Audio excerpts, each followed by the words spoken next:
about the Florentine Codex. My name is Lord Etienne of Burgundy, mundanely known as Stephen Curry. I currently hail from the Shire of Crimson River in Meridies. The Codex is a description of the Aztec culture, religion, and society. It was written in both Spanish and the native Nahuatl language. This presentation will delve into the man who created the Codex and what went into this monumental work. About 35 years after the Spanish conquistador Hernan Cortes defeated the Aztecs in 1521, a Spanish missionary began his crowning achievement. In 1529, a Franciscan friar, Bernardino de Sahagun, sailed from Spain to New Spain, which is now Mexico. While he was sailing westward, he began learning the Nahuatl language of the Aztecs from some of the Aztec nobles that were returning to their homeland. In 1536, he helped to create the Colegio de Santa Cruz in Mexico City. It was named Tlatelolco at that time. The students and teachers from this college would help him write and create the artwork for what became known as the Florentine Codex.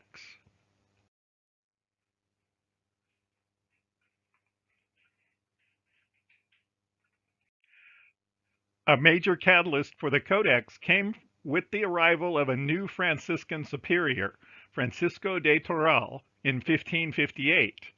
Toral commissioned Sahagun to write about topics that were relevant to his missionary work in the native Nahuatl language.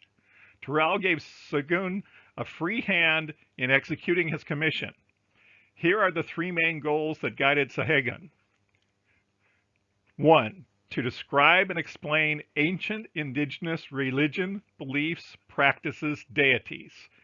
This was to help friars and others understand this idolatrous religion in order to evangelize the Aztecs. 2. To create a vocabulary of the Aztec language, Nahuatl. This provides more than definitions from a dictionary, as it gives an explanation of their cultural origins with pictures. This was to help the friars and others learn Nahuatl to understand the cultural context of the language. 3.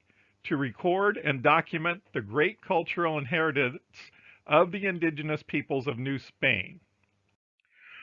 With the help of his students from the college, Sahagun spent 2 years between 1558 to 1561 at Tepulco, approximately 50 miles northeast of Mexico City, near the present-day Hidalgo.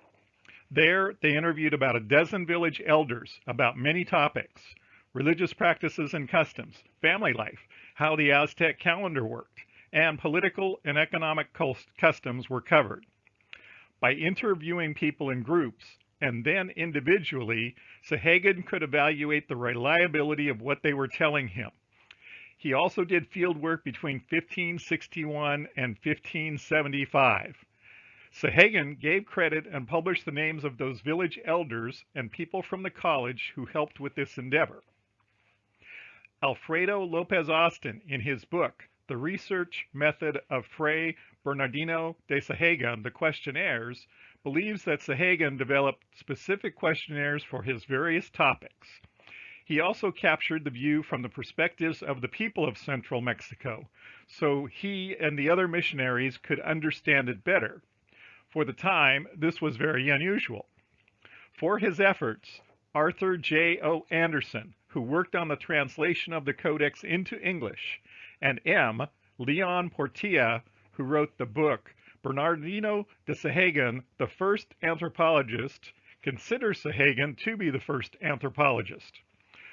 While Sahagun objected to their use of human sacrifices and idolatries, Sahagun came to love the people of New Spain. An example of how Friar Sahagun wanted to use the knowledge developed for the Codex is in Book 1 on the gods of the Aztecs. Two of the main gods, Huitzilopochtli and Tezcatlipoca, he compared to Hercules and Jupiter, respectively. Huitzilopochtli was the god of the sun and the war and was immensely strong. Tezcatlipoca was the god of the nocturnal sky, of time, and of the ancestral memory. Sahagan wanted to help the Franciscan friars understand how the Aztecs understood their religion. For Sahagan, religion was the key to Aztec civilization. As he wrote in the prologue to Book 1, quote, "In religion and the adoration of their gods, I do not believe there have ever been idolaters more devoted to their gods, nor at such great cost to themselves as these, the people of New Spain." End quote. Here's another picture from the Codex. It looks like this is some sort of religious ceremony where you have the gods, people dressed up as the gods on the right side, then the man in the middle who's drumming, and then you have the people on the left side. Now, the early work of the Codex became the Primeros Memoralis, first memoranda. With several more years of work, this evolved into La Historia Universal de las Cosas de Nueva España, in English, the Universal History of the Things of New Spain. As with many transcribed writings during our period, some scribe made a transcription error and the title became Historia General de las Cosas de Nueva España. The Historia General has been called one of the most remarkable accounts of non-Western culture ever composed. The final version of the Codex consists of 12 books. These are organized within 3 major groups. The first is the gods, religious beliefs and rituals, cosmology, and moral philosophy. The second follows humanity, the society, politics, economics, including anatomy and diseases. And then the third is their natural history. Here is a list of all the titles for all of the books. Number 1, the gods, deals with the gods worshipped by natives of this land, which is New Spain. Number 2, the ceremonies, deals with holidays and sacrifices with which these natives honored their gods in times of infidelity. 3, the origin of the gods, about the creation of the gods. Number 4, the soothsayers, about Indian judiciary astrology or omens and the fortune-telling arts. 5, the omens, deals with foretelling these natives made from birds, animals, and insects in order to foretell the future. Number 6, rhetoric and moral philosophy, about prayers to their gods, rhetoric, moral philosophy, and theology in the same context. Number 7 covers the sun, the moon, and the stars, and the binding of the years. This one deals with the sun, the moon, the stars, and the Jubilee year. Number 8, kings and lords, about kings and lords and the way they held their elections and governed their reigns.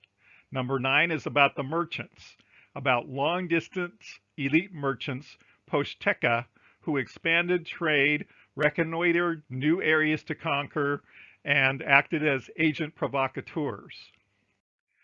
Book number 10 is about the people. It's about general history. It explains their vices and virtues, spiritual as well as bodily, of all manner of persons. Number 11 is about earthly things, about the properties of animals, birds, fish, trees, herbs, flowers, metals, etc. And number 12 is about the conquest. This is about the conquest of New Spain, and in the original version, it was written from the Tenochtitlan Tlaloc point of view, which was the people of New Spain. Regarding Book 12, while most of the time history is written by the victors, in this case, it was from the perspective of the vanquished. This is a screenshot of one of the pages of the Florentine Codex. The original book has some 2,000 pages and over 2,400 pictures in it. Each page has the Nahuatl language on the right with the Spanish translation on the left. The Spanish translation is synchronic, but it's not always literal, and the two texts often differ. This was a representation of their sun and moon. All of the images in the codex were done by native artists working with Sahagan. There were some differences in how they made their paints compared to European artists. The European artists primarily used minerals to create their paints. The Aztecs artists used more living things such as orchid stems, cochineal, extracts of Brazilwort, and parasites to create their colors. There was also a major philosophical difference with the native artists. The Naha artists believed that when they applied their colors to an image, it actually took on the true nature and identity of the person or the object. If you painted the god without colors, it removed their godliness. This was part of their belief system. Diana Magaloni Kerpel is an art historian and conservator. She believes that over the 25 years or so of creating the codex, there were 20 painters and 4 master painters working on it. To come up with these counts, she studied the styles of the images and compared them to each other. She also counted how many images were printed in each book. Not surprising, the book with the most pictures was Book 11, which was all about what we would call natural history, the animals, plants, and the other natural things. With 447 color images in Book 11, it was the most by a wide margin, with book number 10 having the second most images. And book number 10 was about the people. These are pictures from book 12. So when they worked on book 12, she only found 3 color images, with the rest being black and white images. Some of these pictures were of the Aztec Emperor Moctezuma II. In the lower right is the image of Moctezuma as the god with his turquoise-colored cape. On the left are the pictures of him when the Spanish threw him in the river after they had killed him. The lower left is in black and white because he has lost his godliness and his life. Just like 2020, the year 1576 was a bad year for Father Sahagan. A major catastrophe impacted the production of the book. In 1576, when they were working on that book, a plague hit the city. Friar Sahagan's own words captured the horrible conditions. In this year, 1576, in the month of August, the great universal pestilence began. It has been 3 months since it started, and many have died and continue to die. I am now at Tlatelolco in Mexico City, and I can state that since the plague started until today, the 8th of November, the number of dead has increased dramatically. 10, 20, 30, 40, 50, 60, 80 every day. In this pestilence, and in the others mentioned above, many have died of hunger and thirst, because it often happens that an entire household becomes sick, and there is no one who can attend to them or even offer them a simple jar of water. This is a picture of some of the Aztec warriors. Excuse me. Ferdinando de' Medici, a cardinal in Rome from 1562 to 1589, had some copies. When his brother died, he became the Grand Duke of Tuscany. He gave bound volumes to the Biblioteca Medici Lorenziana, otherwise known as the Laurentian Library in Florence, Italy, sometime in the late 16th century. The work was virtually unknown until a Latin description was published in 1793 by Angelo Maria Bandini. In 1879, a friar Marcellino de Saavezza published another treatise which became more widely known. In this picture, the god Quetzalcoatl is on the left, is the feathered serpent or precious twin. He is the god of intelligence and self-reflection, a patron of the priests of the Aztec religion. Quetzalcoatl is a primordial god of creation, a giver of life. With his opposite, Tezcatlipoca, he created the world. And we saw a different picture of Tezcatlipoca in one of the earlier slides. Here is another picture from the Codex. And on the right, there's a different picture of Tezcatlipoca. As I mentioned before, the original Florentine Codex went through some evolutions of names and how it got disseminated. Now, the work was virtually unknown until a Latin description was published in 1793 by Angelo Maria Bandini. In 1879, Friar Marcelino de Saavedra published another treatise which became more widely known. In the middle of the 20th century, Dr. Arthur Anderson, an anthropologist, and Dr. Charles Dibble, former distinguished professor of anthropology at the University of Utah, spent 30 years translating the Nahuatl into English. It was Dibble and Anderson who gave it the moniker the Florentine Codex. Here are some of the websites that have information about the Florentine Codex. At the end of the presentation, there will be a Dropbox page where you can download all of these links. The first one is a scanned copy of over 700 pages of the Codex. This is from the World Digital Library. They look like the following slide. It shows the Spanish text on the left and the Nahuatl language on the right. On the website, you can move back and forth in the book using the arrow keys or page up or page down keys. It also has a slider where you can move quickly or jump to a different area. There is also a box where you can enter a specific page number to go to. The World Digital Library version also has web pages with a summary for each of the books. You can click on the hyperlinks to go to a description for any of the 12 books. Here is the book summary list page. If you click on Book 8 on the Kings and Nobles, you will learn that the Aztecs had sumptuary laws similar to our known world laws. From the web page above, they show the loom, how clothing was made, and the textile patterns worn by the nobility.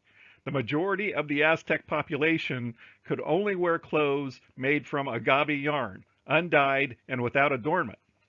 But the nobles wore colored cotton clothes decorated with shell or bone and feather patches.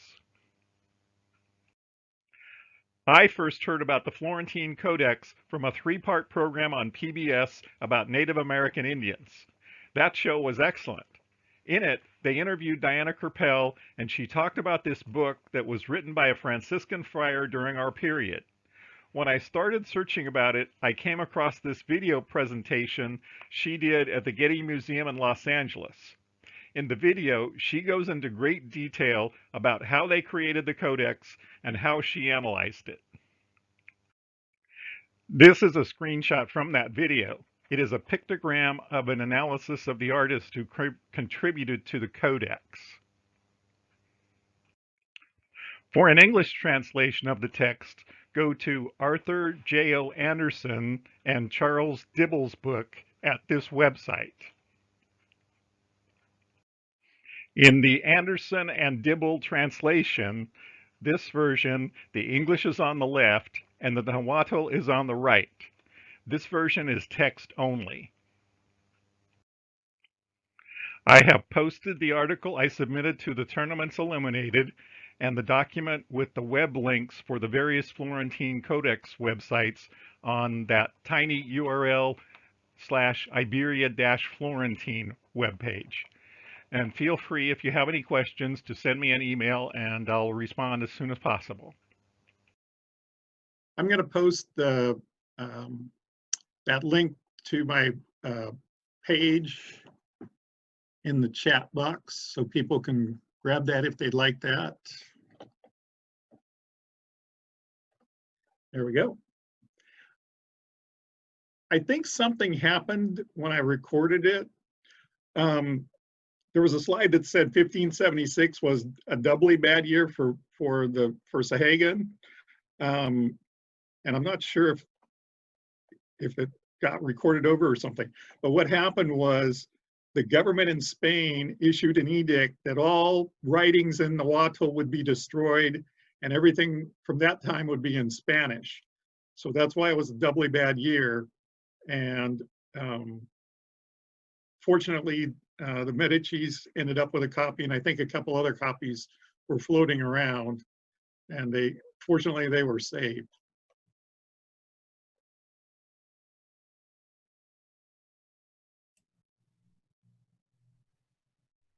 Wow. So I'll be Well, honest. I'll hang around.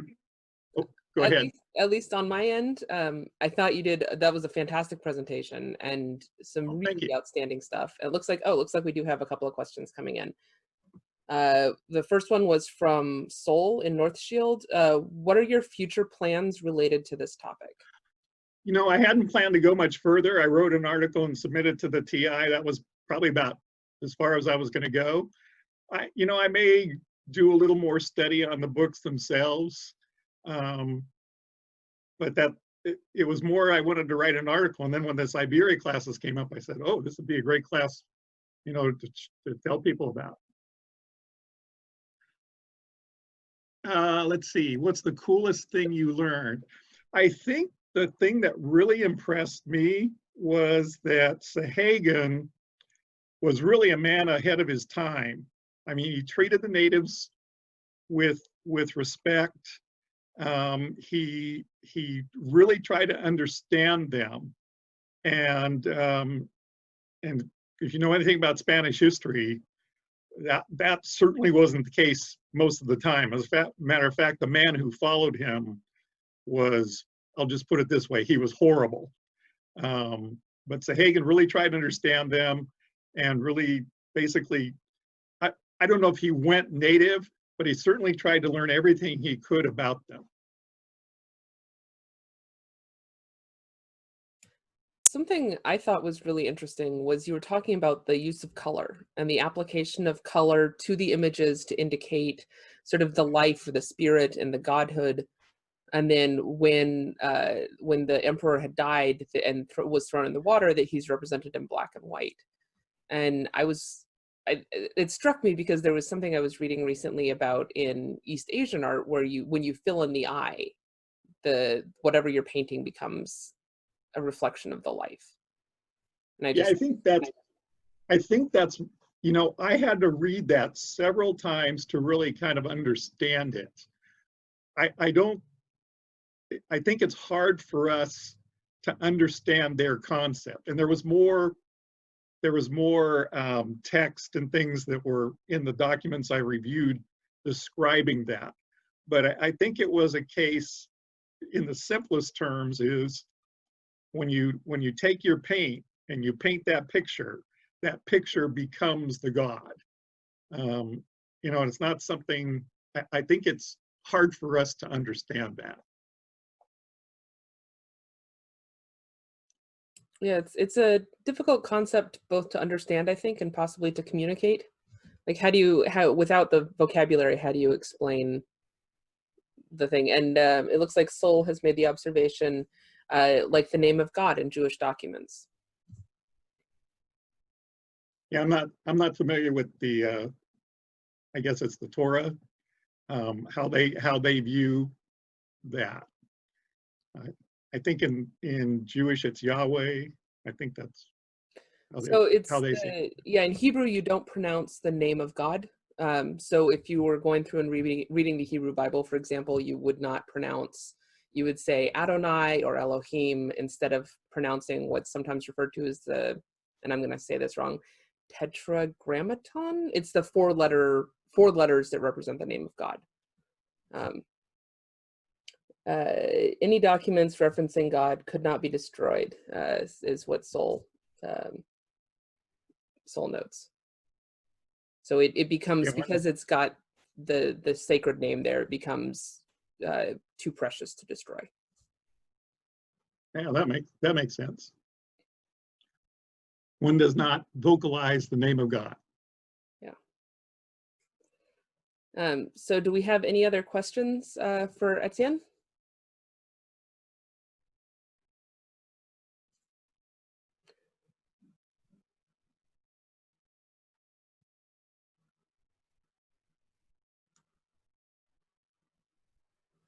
Feel free to download, go to that Dropbox site. I've got the PowerPoint presentation, the article I wrote, and then the list of all the links. And we did get one other question in from Soul. Do you happen to know the name and the kingdom of the young man who's learning Nahuatl?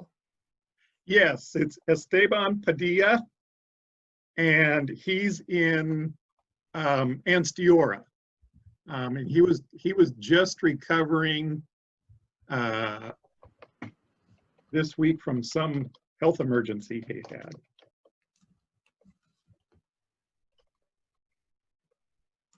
Well, And if you go, I think if you go on the college site, he's one of the members. You can look him up.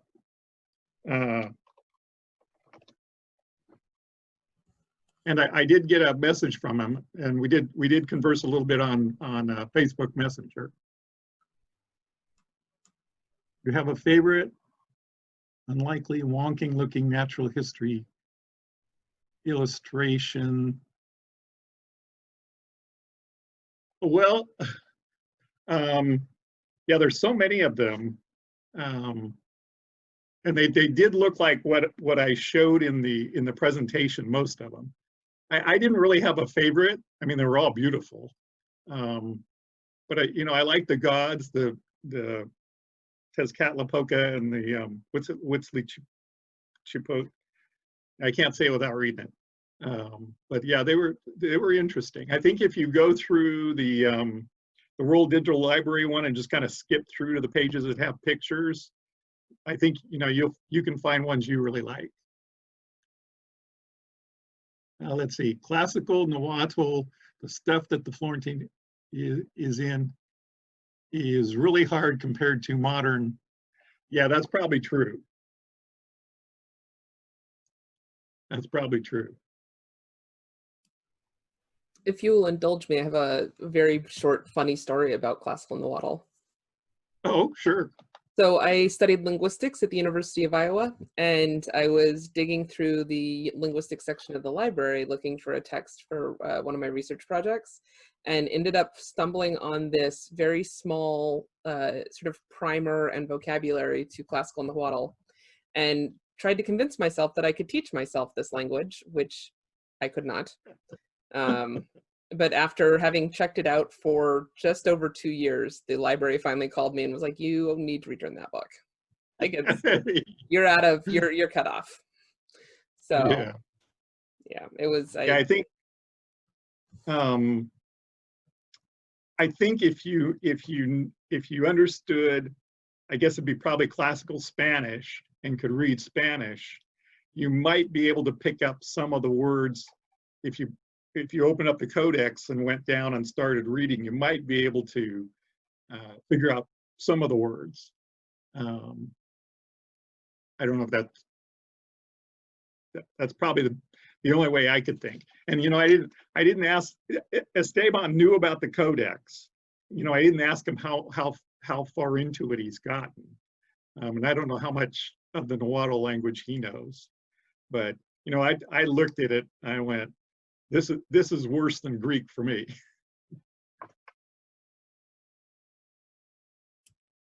So do we have any other questions?